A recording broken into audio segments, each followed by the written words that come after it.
The last day of ski season. Reflections of an older skier.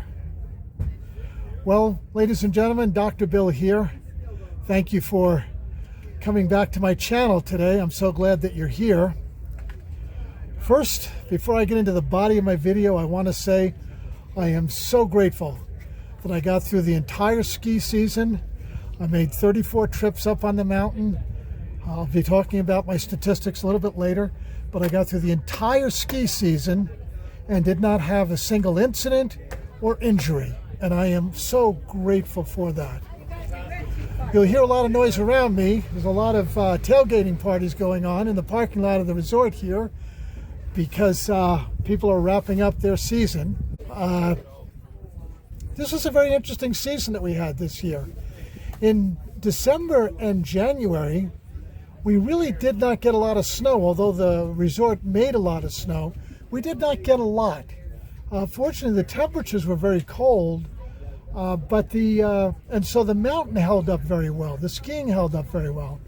And then in February, the skies opened up, and it was cloudy almost the entire month. We had not very many bluebird days, and like every second or third day, we were getting a snowstorm. And then, as soon as February finished, we moved right into spring skiing. Probably by the end of the first week of March, we were in spring skiing. And for me personally, spring skiing is really tough to do. The snow gets very clumpy, it gets very soft.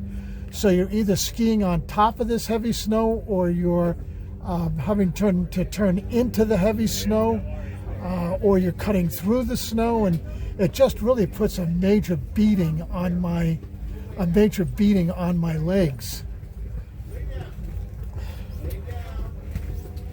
You know, I was thinking one of the interesting things about ski season is we think of it as a winter sport, but actually you start skiing in most years the last week of November, which gives you the last month of fall.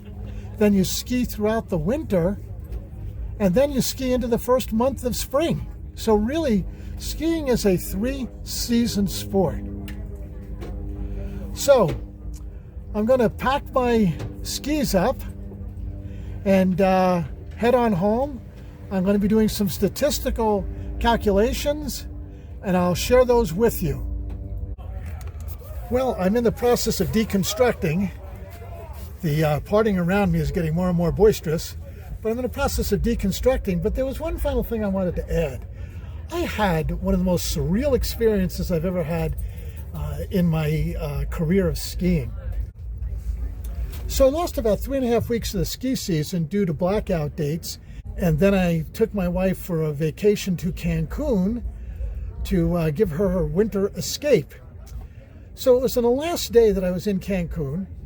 I'm in the Gulf of America or the Gulf of Mexico or the Caribbean Sea, whatever you want to call it, down by south of Cancun, and I'm swimming in the ocean. I catch a late night flight. I caught a late afternoon flight. Got nonstop back to Salt Lake, and the very next morning, less than 18 hours later, I was on the first chair going up the mountain skiing. And it just seems so surreal that less than 18 hours earlier, I was swimming down in the off of Cancun, and within minutes, I got off the chair and I was skiing down the mountain. Really, really surreal.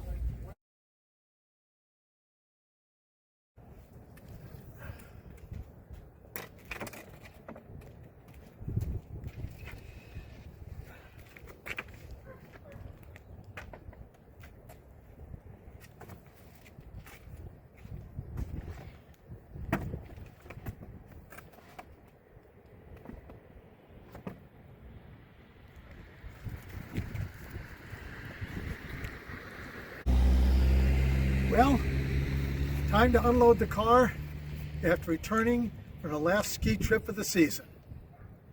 So I was able to do some computation, and here are some of the statistics from the 25 ski season. I took 34 trips up onto the mountain.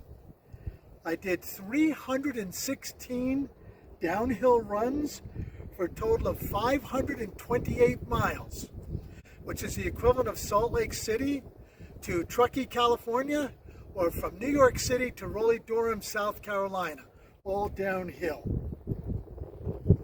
The total number of downhill feet that I skied in 2025 was 2,787,840, which is the equivalent of 93 trips down Mount Everest. And so, I have to say, for a guy who's halfway through my 75th trip around the sun, not bad. Not bad at all. Well, I'm back again. I want to say thank you again for joining me on this video. Hiking season will start in 2 weeks. I'm going to give myself 2 weeks of no real stress on my legs to let them heal up from ski season, because honest to God, the spring skiing, it is so punishing on my legs, particularly on my quadriceps and my knees. But I'll give myself 2 weeks of rest, and within 2 to 3 weeks I'll be back on the trail, and I'll see you for hiking season.